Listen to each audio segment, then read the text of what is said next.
Ang mabuting balita ng Panginoon ayon kay San Juan. Papuri sa iyo, Panginoon. Noong panahong iyon, tumingala si Jesus at nanalangin, Amang banal, hindi lamang ang aking mga alagad ang idinadalangin ko, kundi pati ang mga mananalig sa akin dahil sa kanilang pahayag.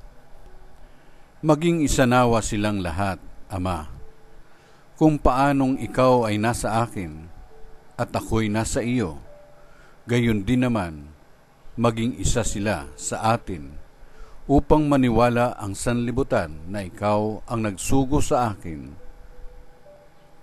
Ang karangalang ibinigay mo sa akin ay ibinigay ko sa kanila upang sila'y ganap na maging isa, gaya nating iisa.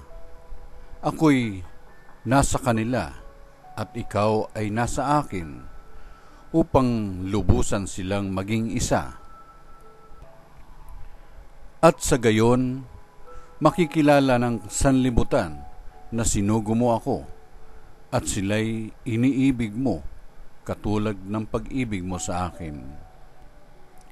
Ama, nais kong makasama sa aking kinaroroonan ang mga ibinigay mo sa akin upang mamasdan nila ang karangalang ibigay mo sa akin, sapagkat inibig mo na ako bago pa nilikha ang sanlibutan.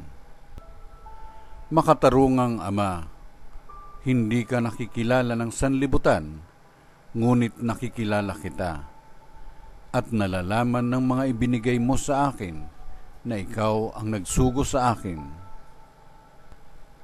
Ipinakilala kita sa kanila at ipakikilala pa upang ang pag-ibig mo sa akin ay sumapuso nila at ako na may sumakanila. Ang mabuting balita ng Panginoon. Pinupuri ka namin, Panginoong Jesucristo.